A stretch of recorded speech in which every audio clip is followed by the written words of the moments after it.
क्रांती news, आवाज सर्वसामान्यांचा। अभोण्यात 5 डिसेंबर जागतिक मृदा दिन साजरा।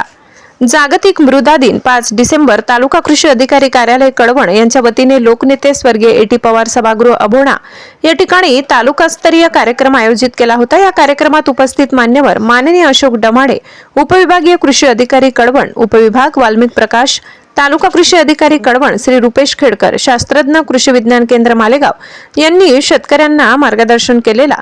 यावेळी श्री डमाडे साहेब यांनी जमिनीची सुपीकता टिकविणे ते जैविक रासायनिक यांचे गुणधर्म मातीवर परिणाम करत असतात। जमिनीचा सामू व सेंद्रिय कर्ब वाढविण्याकरिता प्रयत्न करावे लागतील। जमीन सुपीकतेवर भर देण्याची गरज आहे हे शेतकऱ्यांना सांगण्यात आले। कैलास पाटील मंडळ कृषी अधिकारी, श्री रंदे मंडळ कृषी अधिकारी, उपकृषी अधिकारी श्रीमती कला पवार, सर्व सहाय्यक कृषी अधिकारी, तालुका तंत्रज्ञान व्यवस्थापक राहुल जोपडे, परिसरातील शेतकरी मोठ्या संख्येने उपस्थित होते। कार्यक्रम यशस्वीतेसाठी जगदीश गावित, सहाय्यक कृषी अधिकारी यांनी विशेष परिश्रम घेतले। महाराष्ट्र क्रांती न्यूज प्रतिनिधी देवेंद्र ढुमसे।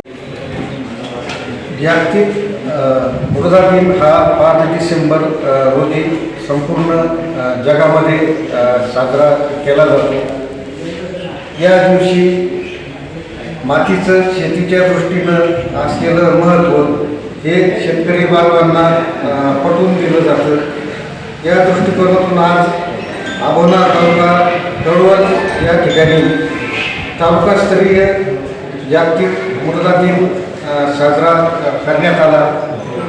यावेळी कळवण तालुक्यातील बहुसंख्य शेतकरी बांधव उपस्थित होते। याचबरोबर कृषी विज्ञान केंद्र वडेल तालुका मालेगाव येथील शास्त्रज्ञ श्री खेडकर साहेब, याचबरोबर तालुका कृषी अधिकारी वाल्मिक प्रकाश आणि तालुक्यातील कृषी विभागाचे अधिकारी कर्मचारी उपस्थित होते।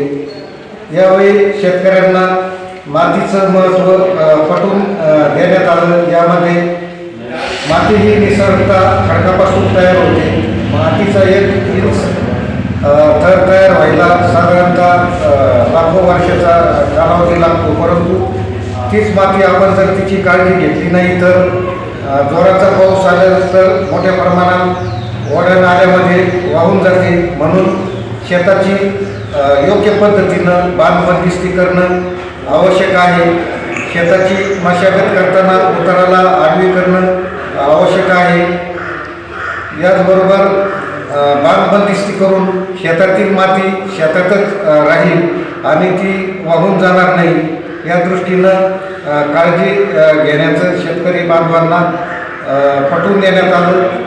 तसेच जमिनीचे आरोग्य चांगले राहण्याच्या दृष्टीनं जमिनीचे भौतिक, रासायनिक आणि जैविक हे जे गुणधर्म आहेत या गुणधर्म चांगले ठेवण्यासाठी प्रत्येक गुणधर्माची शेतकऱ्यांना माहिती देण्यात आली आणि हे भौतिक, रासायनिक आणि जैविक गुणधर्म जर चांगले राहिले तरच जमिनीचं आरोग्य चांगलं राहील आणि जमिनीचं जर आरोग्य चांगलं असेल तर जमिनीमध्ये जे पिकं घेतली जातात त्या पिकापासून जे काय आपल्याला धान्य मिळेल, फळे मिळतील ते सुद्धा चांगले गुणवत्तेचे राहतील आणि पर्यायानं माणसाचं सुद्धा आरोग्य चांगलं राहण्यास मदत होणार आहे।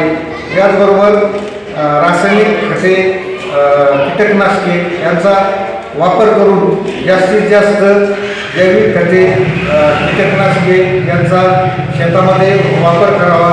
तसेच सेंद्रिय खताचा जमिनीमध्ये जास्त वापर करावा। हिरवळीचे